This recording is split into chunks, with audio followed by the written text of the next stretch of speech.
Bonjour, bienvenue à tous dans ce nouveau meet-up OSS by Maïf.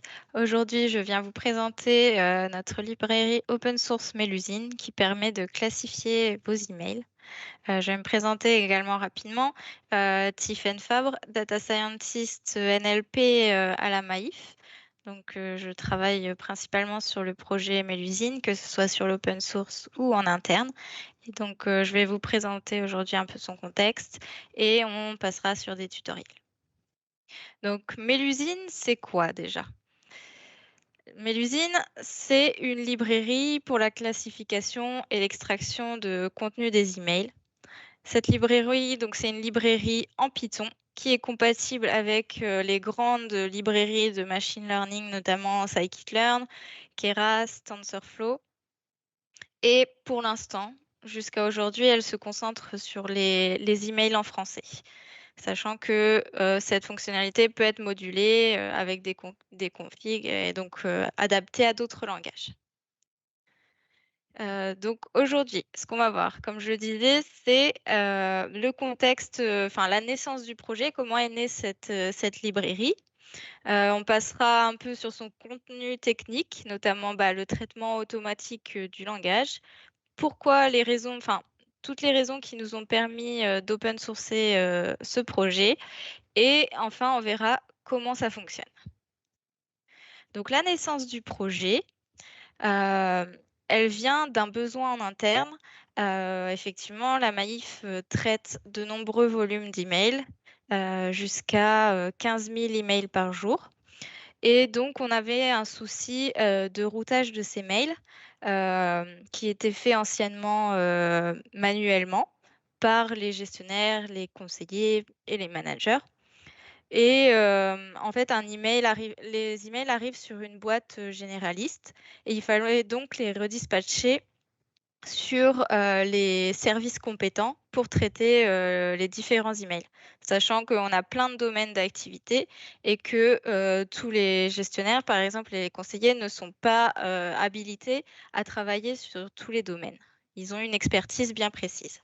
Et donc, par exemple, il pouvait arriver qu'on redirige un mail, qui parlait d'auto vers quelqu'un qui traitait plutôt, l'habitation.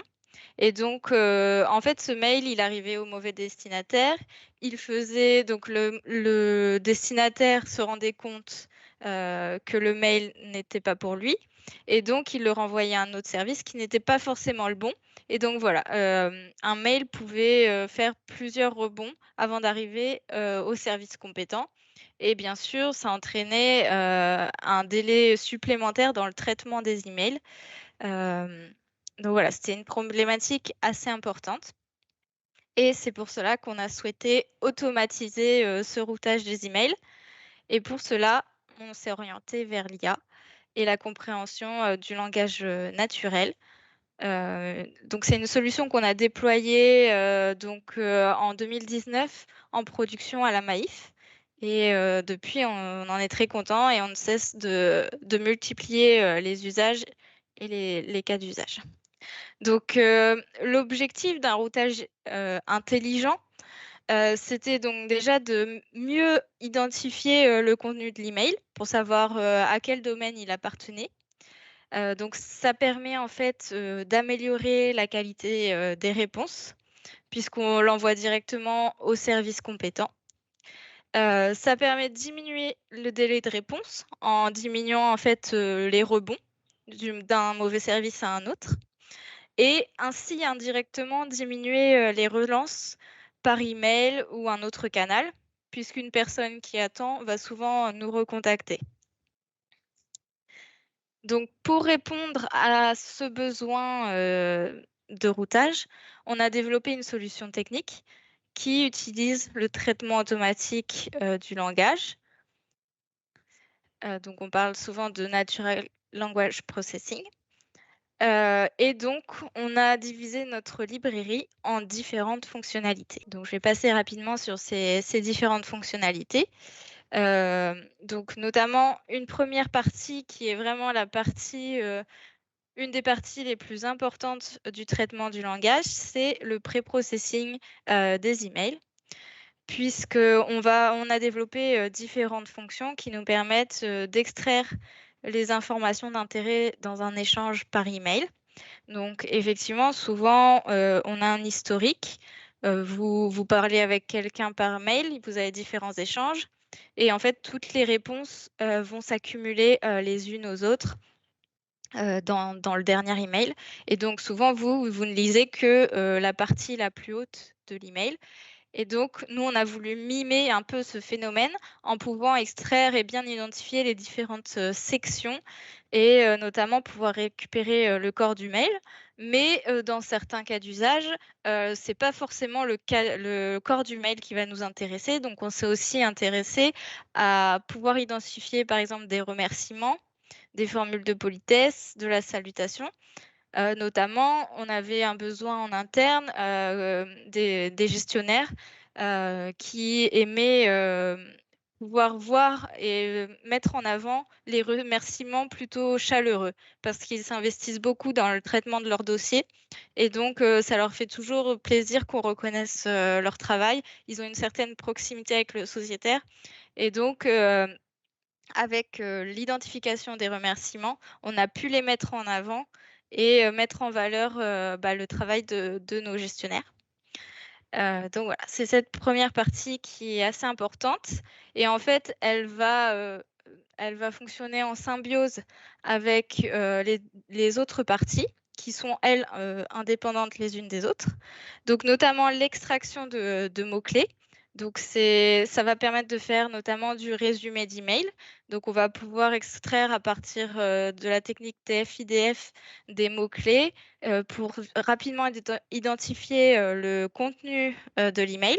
Par exemple, si c'est un mail qui parle d'auto, on va voir, voiture, enfin des termes, liés à l'auto. Pareil pour l'habitation.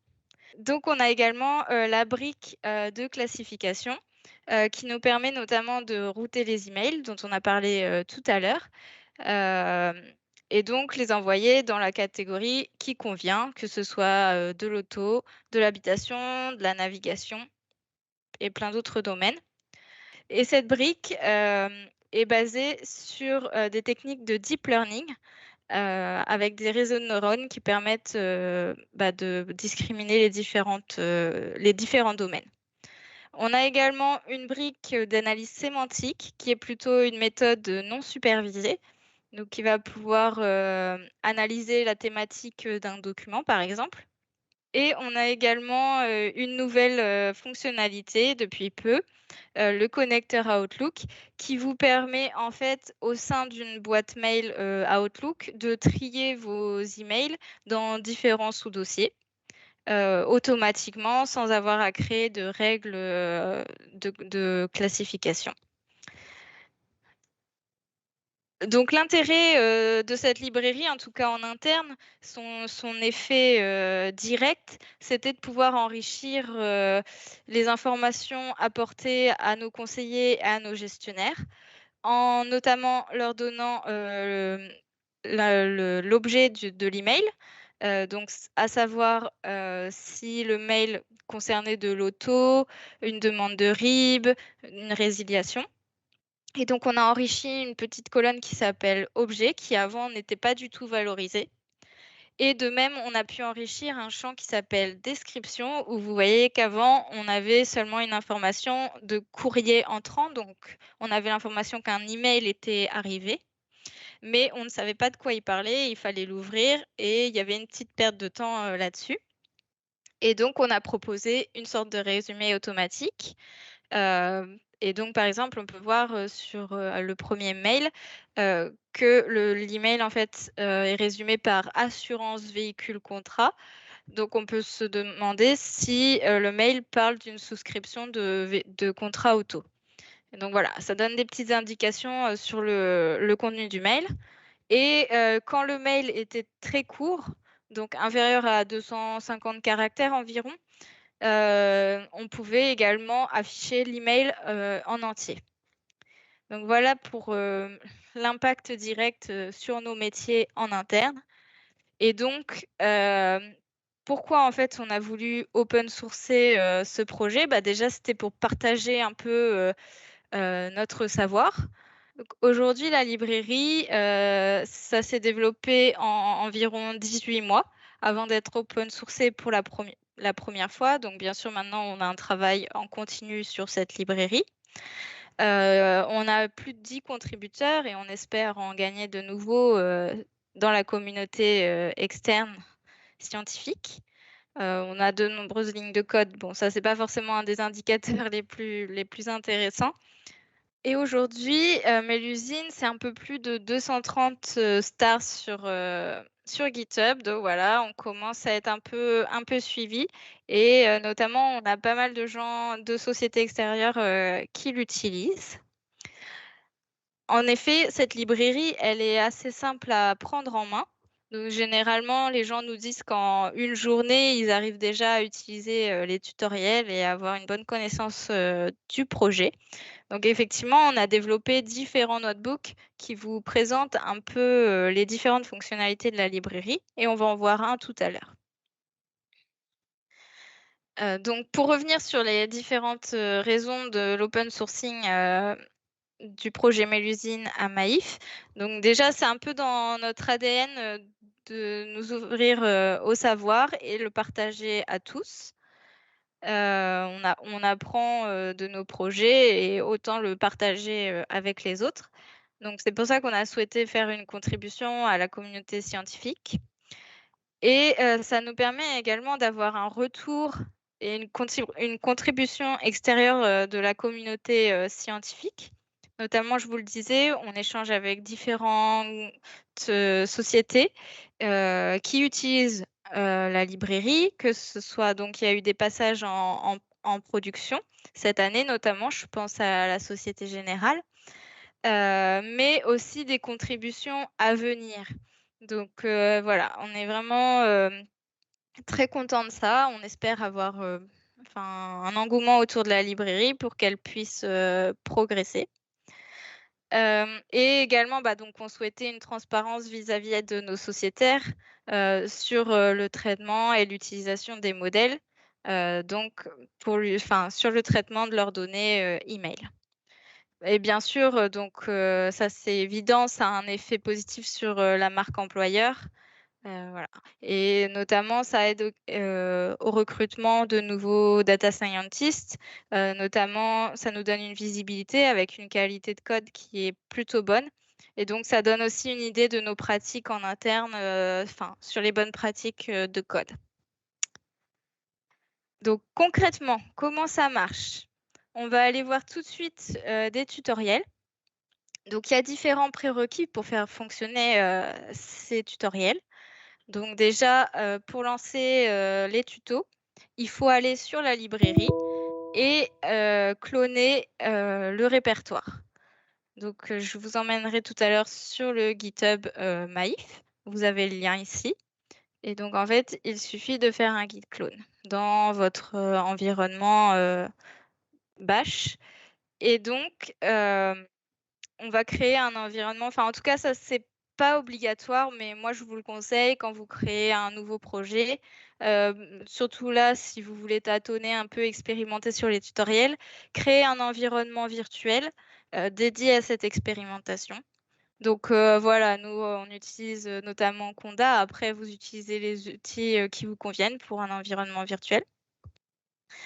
Et ensuite, donc pour faire fonctionner les tutoriels, il faut également installer la librairie avec un pip install Mélusine. Également, un prérequis, c'est d'avoir installé les Jupyter Notebook, avoir accès à Jupyter pour pouvoir utiliser ces notebooks. Donc, petit dernier diapo que je passe rapidement avant de passer au tutoriel, c'est le lien vers le GitHub. Donc voilà, n'hésitez pas à nous rejoindre. Si cette présentation vous plaît et que vous êtes curieux de tester la librairie, on va y aller tout de suite. Donc ici, on est sur le GitHub Maïf avec tout le code destiné à la classification de vos emails. Donc pour faire le git clone, vous tapez sur code et vous faites copier ici l'URL et donc c'est après avec ça, vous pourrez faire un git clone. Donc moi, j'ai un peu triché, j'avais déjà fait toutes ces installations, chez moi. Donc j'ai mon répertoire Mélusine qui est cloné. Donc ici, je retrouve bien mon code, heu, téléchargé de la librairie. J'ai fait le pip install Mélusine, donc tout est fonctionnel, tout est prêt à partir. J'ai accès à mon notebook, Jupyter et donc on va pouvoir démarrer, ce tutoriel. Donc j'ai choisi, je vais vous montrer, il existe différents tutoriels, donc il y a un répertoire dédié à ça et donc on en a environ, donc oui, on en a 14 à ce jour et aujourd'hui, on va insister sur le tutoriel 8, qui permet en fait de faire, une classification de A à Z, donc du pré-processing à l'utilisation des réseaux de neurones pour faire sa classification. Donc si on démarre ce tuto, déjà, il faut savoir que la librairie fonctionne avec, des data frames pandas.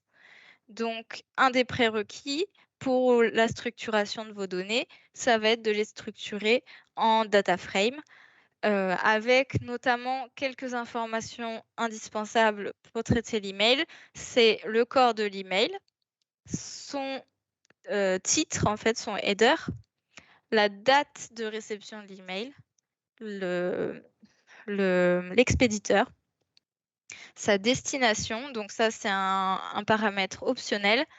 Également optionnel, la présence de pièces jointes à cet email et bien sûr si vous voulez faire une classification, supervisée, il vous faudra un label pour attribuer une catégorie à votre email. Donc là, on a donné des exemples, business, spam. Chez nous, en interne, c'était plutôt, bah, auto, habitation, des classes comme ça.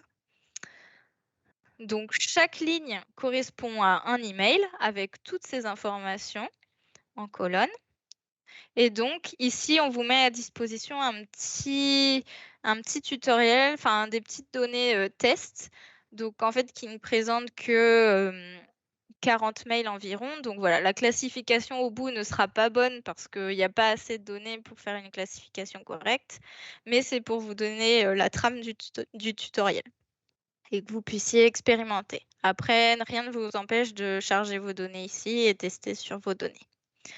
Donc voilà, pour comprendre un peu, la librairie, donc ici, c'est la base, du package et donc vous avez différentes fonctions. Vous pouvez retrouver le code et les données bien sûr, dans la racine.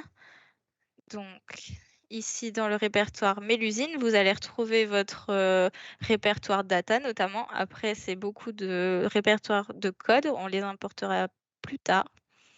Et donc ici, on a notamment le CSV contenant les emails. Donc voilà, vous pouvez naviguer complètement et ça vous permettra également de modifier le code, si vous le souhaitez, si des fonctions ne sont pas adaptées à votre besoin. Voilà, vous êtes vraiment libre, de vous approprier le code.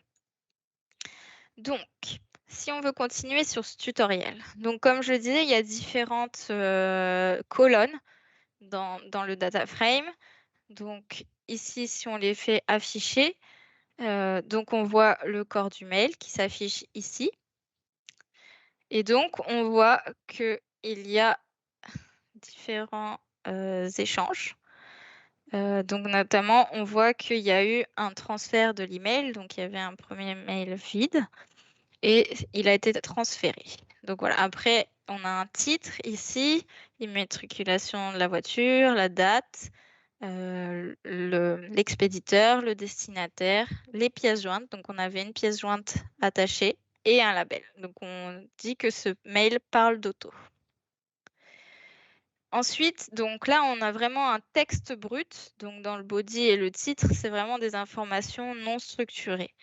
Et pour structurer ces données, en fait, on va vouloir extraire plein d'informations et notamment une première information pour pouvoir disséquer, l'email, c'est de détecter s'il y a des transferts, des réponses, voilà.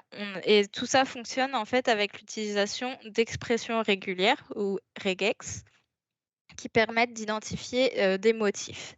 Et encore une fois, ces regex, elles sont totalement modulables dans la config.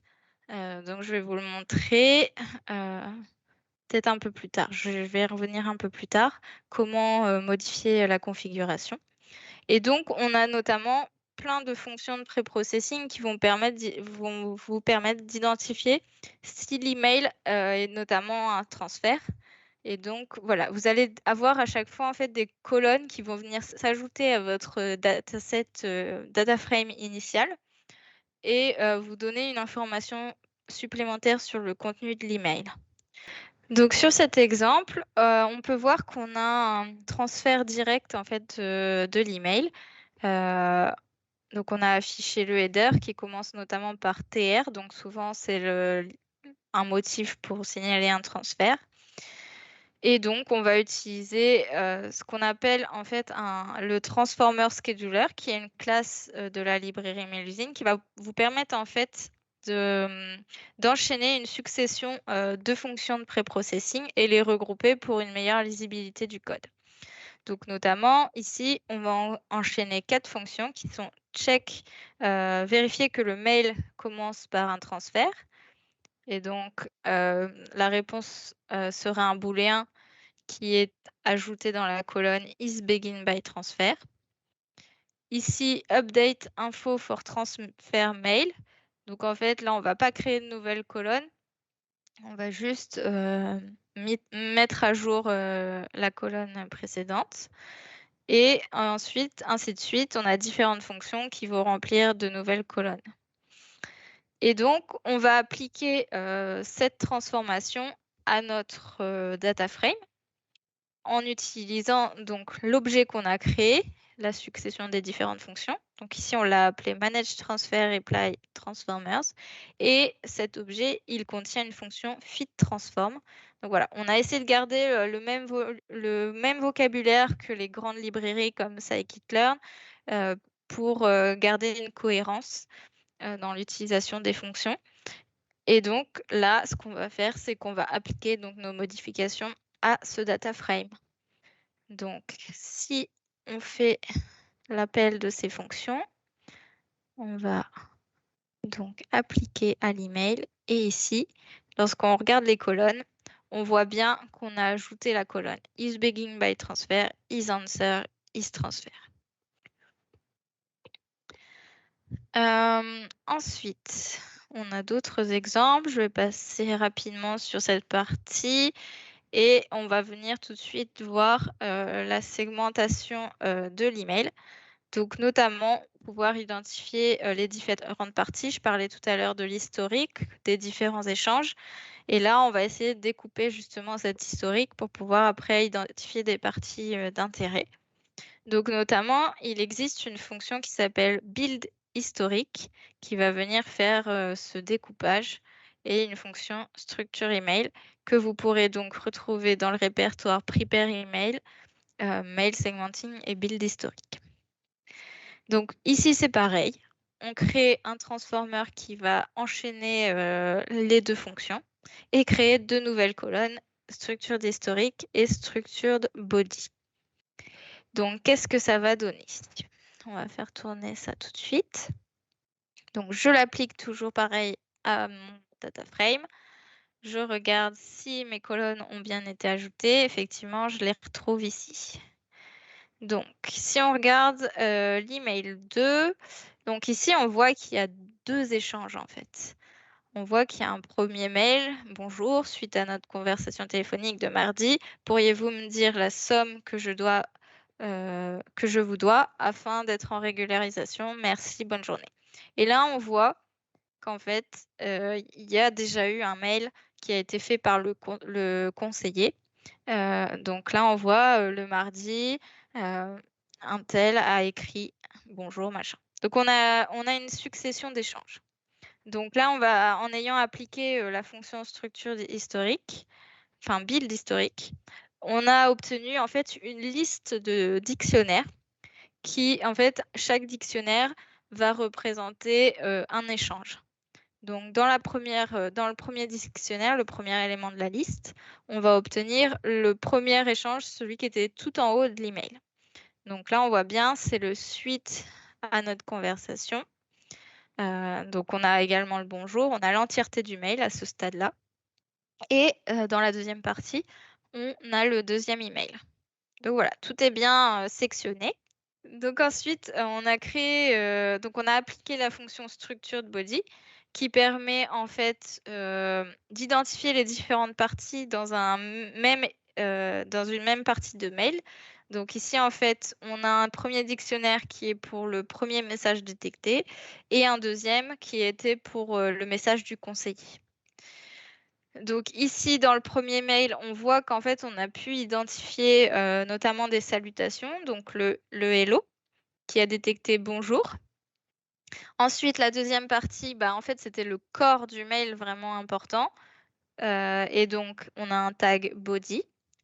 Enfin, on a une partie pas de salutation, mais de remerciement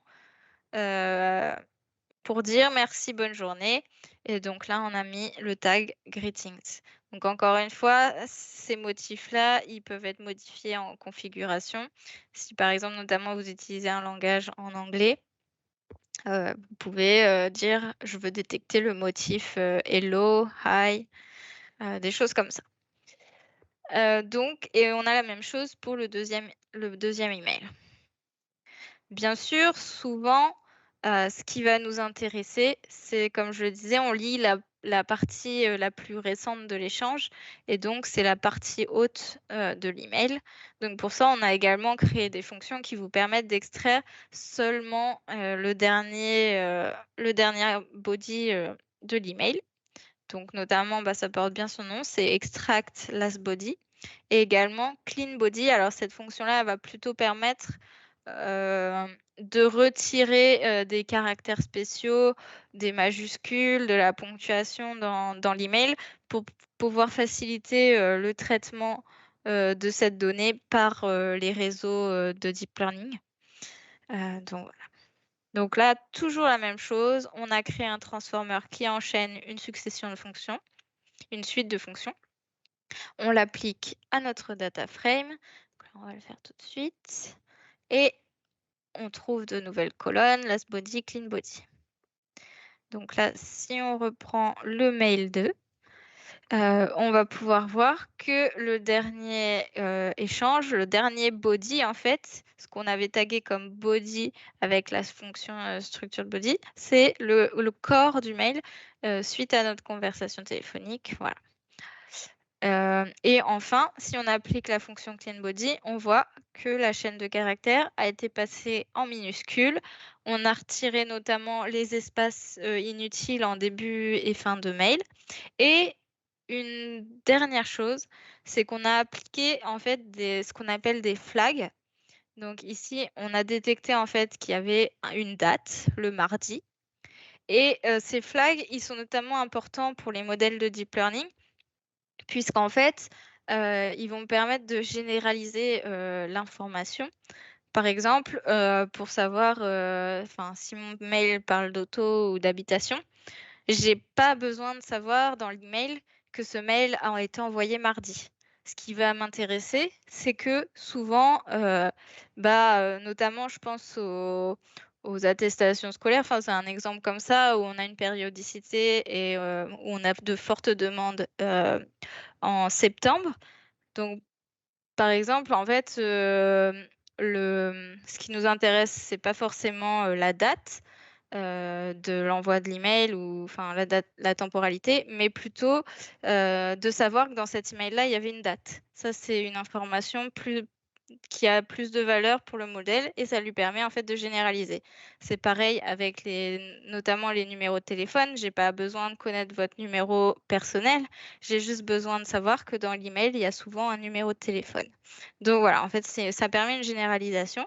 Ça permet également une sorte d'anonymisation. Donc, on est quand même sur de la donnée non structurée, donc l'anonymisation reste difficile, mais c'est déjà un petit début. Donc ensuite, on a différents outils. Donc notamment, on a une classe qui s'appelle le phraser qui va permettre en fait de regrouper des groupes de mots. Par exemple, New York, c'est 2 mots séparés, mais qui sont toujours l'un avec l'autre. Donc en fait, on va les regrouper pour les considérer comme une même entité en fait. Donc là, on va appliquer notre phraser et en fait, la liste de mots, vous pouvez la définir vous-même. Parce que vous avez peut-être, des groupes de mots dans votre activité qui viennent souvent ensemble et que vous souhaitez, regrouper sous forme d'une unité. Donc ça, après, c'est paramétrable. Également, on va appliquer donc un tokenizer qui va servir au modèle de deep learning, notamment, en fait, pour, considérer chaque mot. Donc souvent, c'est au niveau du mot. Après, ça peut être à la lettre. On peut faire un découpage à différents niveaux. Souvent, nous, on utilise plutôt au mot. Donc, on va découper en fait le texte en une liste de mots et qui vont être traités chacun séparément pour analyser le contenu de l'email. Donc, ici, c'est pareil. Donc, on a recréé une classe. Après, elle est vraiment basée sur le tokenizer de base. Donc, voilà. Donc ici, on peut voir qu'on avait notre clean body, donc sans ponctuation ni rien, et on l'a enfin découpé en une liste de mots. Donc notamment, on peut également enlever ce qu'on appelle des stop words. Donc ça, pareil, cette liste, elle peut être définie en amont par vous. C'est des mots trop fréquents pour apporter une valeur à l'analyse de l'email. Donc notamment ici, vous pouvez voir qu'on a retiré le mot de et après ici, vous et me. Donc voilà, c'est souvent des pronoms qui n'apportent pas forcément de valeur. Et donc ici, on les a retirés de la liste pour analyser les mails. On peut également ajouter des métadonnées pour aider le modèle à classifier notre email. Donc notamment, ça va être tout ce qui est des informations sur la date, sur les pièces jointes. Enfin voilà, il y a vraiment plein de possibilités. Et donc ça, c'est après selon votre activité, si vous avez des données en plus à ajouter. Et donc, il y a une classe pour ça qui est la Metadata Engineering, qui vous permet notamment d'ajouter des métadonnées. Donc voilà, c'est pareil, je vais passer rapidement. On a une succession de fonctions, donc je vais quand même faire tourner le code. On a une succession de fonctions qui vous permet en fait de créer de nouvelles colonnes qui sont en fait donc on a carrément créé un nouveau data frame qui s'ajoutera ensuite à l'analyse avec différentes colonnes, notamment qui seront remplies par des 0 ou des 1 pour dire j'étais à la 6e heure de la journée, tel jour de la semaine. Donc voilà, ça c'est des informations supplémentaires, on le voit ici. Donc ça, je vais refaire tourner, c'est bon. On a également, donc je parlais du résumé, donc ça vient un peu, c'est pas nécessaire à la classification, c'est vraiment une option en plus pour enrichir les informations que vous extrayez de vos emails. Donc le Keywords Generator, donc en fait, comme son nom l'indique, on va extraire des mots-clés de l'email. Donc, si on regarde ici sur notre data frame qu'on applique, donc si on prend le mail 23, donc ici on a un mail déjà pré-processé, on le découpe en tokens, donc ici on récupère notre liste de mots, et en fait on applique l'extraction des mots-clés sur cette liste de tokens. Donc notamment ici on aura le mot véhicule qui nous indique que le mail parle notamment d'auto. Enfin, ça nous donne une petite idée. Donc, voilà. Et on vient enfin à la classification. Mais voilà, il y avait toutes ces étapes de pré-processing qui étaient nécessaires pour pouvoir avoir de bonnes performances. Donc, comme je vous le disais, les techniques utilisées dans Mail-Usine sont des méthodes de deep learning. Donc voilà, les architectures des modèles sont disponibles sur la librairie. Bien sûr, on ne vous a pas transmis des modèles pré-entraînés qui sont, eux, pour des raisons de confidentialité et du respect des RGPD, on ne peut pas vous les transmettre, mais par contre, on vous communique l'architecture du modèle. Donc nous, c'est vraiment des modèles qu'on utilise en prod, notamment le CNN. Il a fait ses preuves et donc voilà. Donc il n'y a pas eu un vrai benchmark sur ces méthodes. On a vraiment essayé d'optimiser un CNN qui nous correspondait pour la tâche de routage et voilà, il fonctionnait plutôt bien pour nous. Après, si vous voulez le modifier, bah, vous avez accès au code. Vous pouvez vraiment toucher à tout comme vous voulez. Donc pour utiliser ces modèles, de deep learning, on a besoin notamment, d'une représentation, dite vectorielle, des mots de l'email. Donc notamment puisque, l'ordinateur ne va pas comprendre le langage naturel. Donc même si on lui donne une liste de mots, eh bien ça reste quand même des mots dont il n'a pas la compréhension. Donc pour cela, en fait, on réalise un plongement de mots ou en anglais, un embedding, qui va en fait, générer une matrice avec, pour chaque, élément de la liste, pour chaque token, chaque mot de la phrase, un vecteur sera associé et sera une représentation, mathématique de ce mot. Ça permettra ensuite au modèle de faire, différentes, opérations pour, établir une proximité avec la classe, à laquelle il est destiné. Donc ici, on a une classe qui permet de générer cet embedding, donc la classe embedding.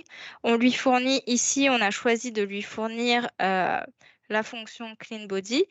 Donc après, il va également aller utiliser, les éléments du tokenizer pour avoir la liste, des tokens, nécessaires. Et donc on applique, cet embedding à l'email. Donc là, on va l'entraîner. Il va récupérer tous les tokens qui sont contenus dans le clean body et générer sa matrice avec les vecteurs associés. Donc voilà, ça c'est fait. Ensuite, on veut également donc positionner, nos labels en face de chaque email. Donc dire cet email, il correspond à de l'auto, cet email, il correspond à de l'habitation. Et donc on utilise un label encodeur pour générer ce qu'on appelle le Y. Enfin, c'est souvent le nom de la variable qui est utilisée pour les labels. C'est pas vraiment un terme scientifique, mais c'est la variable qu'on utilise souvent. Donc voilà. Ensuite, on a vu qu'on a pu aussi, concaténer, là j'étais un peu vite, on a concaténé en fait, notre, enfin la colonne clean body, donc qui contient, notre email, nettoyé et toutes les métadonnées associées. Donc voilà, on a regroupé tout ça en un data frame et donc on l'a ici.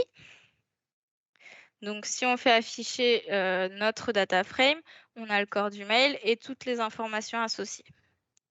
Et tout ça, ça va être utile au modèle. Donc ici, on a pris le CNN.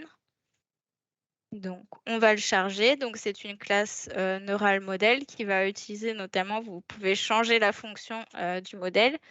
Ici, c'est le CNN qu'on a choisi.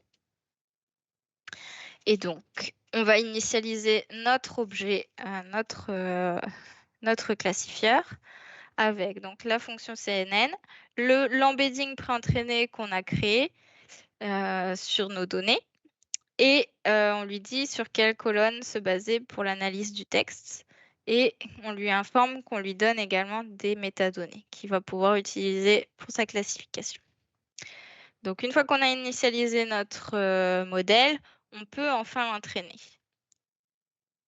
Donc voici, c'est généralement, bon là c'est sur 40 emails, donc c'est normalement très rapide et on va voir que les performances, ne sont pas très bonnes parce qu'effectivement on n'a que 40 emails, donc il ne peut pas faire assez d'étapes de calcul pour optimiser ses résultats. Donc ensuite, on a une fonction qui s'appelle predict et qui va vous permettre en fait sur un jeu, donc ici on a repris le même jeu parce qu'on avait 40 emails. Bien sûr, après il faut le faire sur un jeu de test. Vous passez votre fonction predict sur votre jeu de test. Donc, vous lui donnez ici en entrée votre data frame avec toujours le corps de l'email et les métadonnées. En fait, il faut que ce soit ISO avec ce que vous avez donné pour l'entraînement. Et donc, pour chaque email de votre data frame, il va prédire une catégorie. Donc ici, on voit qu'il va prédire en fait que du véhicule. Parce que ça, dans le data frame d'entrée, ça devait être la classe prédominante. Et donc, comme il n'a pas eu assez d'étapes pour s'entraîner, pas assez de données, il prédit toujours en fait la même catégorie. Donc là, bien sûr, après, c'est à vous d'aller adapter votre jeu de données pour avoir des résultats performants. Une chose sur laquelle je vais insister, c'est que on se rend, enfin nous en tout cas avec l'expérience, on s'est rendu compte et j'ai pu avoir ces échanges aussi lors d'ateliers avec la Société Générale, c'est que le pré-processing, c'est vraiment la partie la plus importante en fait. Vous avez beau optimiser votre modèle le plus possible en changeant son architecture, voilà, en essayant de le fine-tuner le plus possible.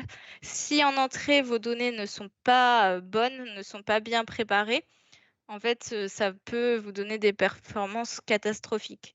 Donc voilà, je vous invite vraiment à vous poser des questions sur le pré-processing de vos emails ou vos données de texte, puisque la librairie peut s'appliquer à d'autres types de données texte. Nous, on le fait en production, on l'utilise sur, par exemple, des commentaires. Voilà, vraiment, ça peut s'appliquer à toute donnée texte. Mais le pré-processing est vraiment très important. Donc voilà, on arrive à la fin du tutoriel. Donc une partie également qui manque un petit peu souvent dans la librairie et qui nous est de plus en plus demandée, c'est comment vous avez mis en production. Une fois que vous avez votre modèle entraîné, qu'est-ce que vous en faites? Donc en fait, nous souvent, on va l'exposer sur une API qui va être accessible par d'autres services de la Maïf. Donc voilà, en fait, on a différentes équipes qui communiquent ensemble. On va nous envoyer un email.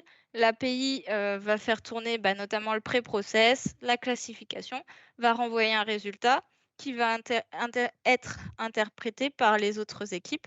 Donc, je vous montrais tout à l'heure l'interface à laquelle ont accès les utilisateurs, les conseillers. Je vais vous retrouver le diapositive, c'était ici.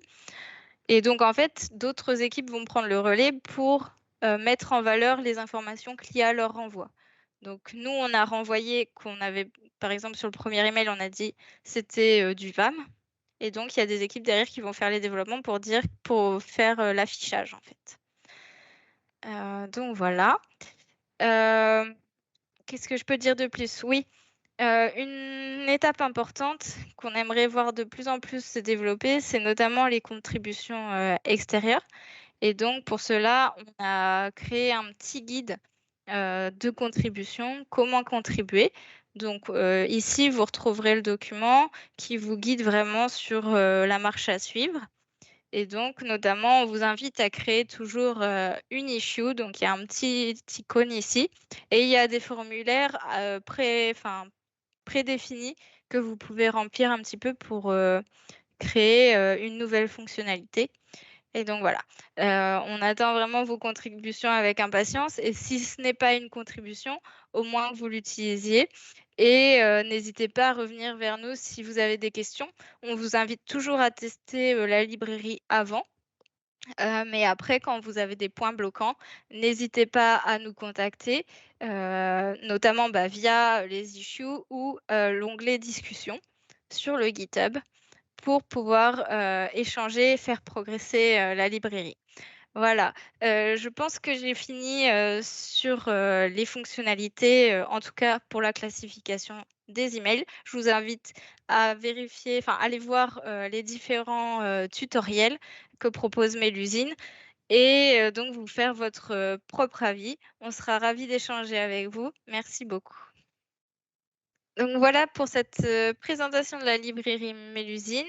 Je vous attends tout de suite dans le chat pour pouvoir échanger avec vous. N'hésitez pas à poser toutes vos questions. À tout de suite.